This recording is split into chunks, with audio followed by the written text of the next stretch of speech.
প্রচারের মাঝে নদী পথে নৌকার হাল ধরলেন রেখা, সেতুর দাবি তুললেন। চমক দিয়ে সন্দেশখালী থেকে বিজেপি প্রার্থী তালিকায় নাম উঠে এসেছে সন্দেশখালী আন্দোলনের মুখ হিসেবে রেখা পাত্র। সন্দেশখালী মূলত সুন্দরবন পার্শ্ববর্তী অঞ্চলের নদী বেষ্টিত দ্বীপ এলাকা।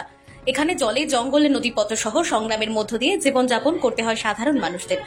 প্রচলিত আছে যে রাধে সে চুলও বাঁধে, ঠিক তেমনি ভাবে নদীমাতৃক এলাকা সন্দেশখালীর রেখা পাত্র হিঙ্গলগঞ্জের লেবুখালী দুলদুলিতে 3 নদীর মোহনায় নৌকার হাল ধরলেন। আমাদের সুন্দরবনের মানুষ এমন পারে না, এমন কোনো কাজ পারে না তা না। আমাদের এই সুন্দরবনের মানুষ যেমন হাঁড়ি ধরতে পারে, যেমন ঝাঁটা ধরতে পারে, তেমন নৌকার হ্যান্ডেলও ধরতে পারে। তবে একটা কথা কি বলুন তো, আমাদের এখন মনে হয় এই হ্যান্ডেল ছেড়ে মনে হয় নদী ব্রিজটা হওয়াটা খুব জরুরি।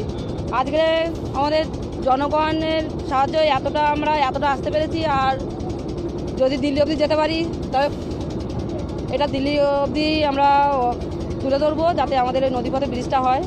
সন্দেশখালী যা বসিরহাট লোকসভার অন্তর্গত। প্রার্থী তালিকায় রেখা পাত্রের নাম উঠে আসার পর থেকে প্রচারে থেমে থাকেননি তিনি। তবে শুধুমাত্র নৌকার হাল ধরলেই নয়, নৌকার হাল ছেড়ে দ্বীপ এলাকার সাধারণ মানুষ যাতে সহজে সড়ক পথে বসিরহাট শহরে যোগাযোগ করতে পারে তার জন্য সেতু তৈরির কথা উস্কে দিলেন। এই হ্যান্ডেল ধরে এখন মানুষের সংসার চলছে না, এই মানুষগুলোর পেট চললেও বাচ্চা কাচ্চার পড়াশোনা চলছে না। তাই আমরা চাইবো যে এই নদীপথে যেন ব্রিজ হয়। উত্তর 24 পরগনা জেলার বসিরহাট মহকুমার হিঙ্গলগঞ্জের কালীতলা, যোগেশগঞ্জ, সাহেবখালী, দুলদুলি, গোবিন্দকাটি গ্রাম পঞ্চায়েত এলাকাগুলিতে প্রায় লক্ষাধিক মানুষ নদী পথে বসিরহাট শহরে পৌঁছয়, যেখানে অসুস্থ রোগী থেকে জরুরি পরিষেবা পেতে সমস্যায় পড়তে হয় প্রান্তিক এলাকার মানুষের দীর্ঘদিনের দাবি ছিল সেতু নির্মাণের। সেখানে নদীর ওপর সেতু নির্মাণের ফলে পরিবহন ব্যবস্থা আরও সহজতর হবে। এ বিষয়ে তিনি লোকসভা নির্বাচনে জয়ী হলে দিল্লিতে জানাবেন বলে জানান।